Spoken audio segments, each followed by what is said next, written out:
pa ng God na yumaman tayo. Para sa akin, nasagot ko na yan. I believe that God wants you to prosper.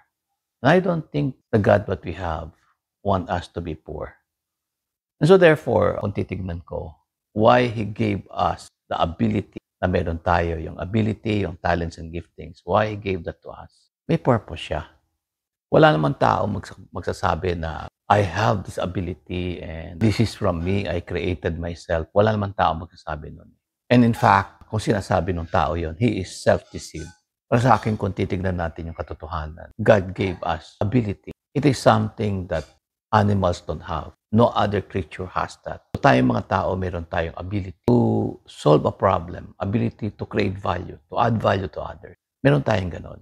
Pero pwede natin gawin yung ability natin, gamitin natin in order to get value from others or extract value from others or make other people poor. Pwede natin gawin yon. Pero kung gagawin natin yon, that is not the purpose of God.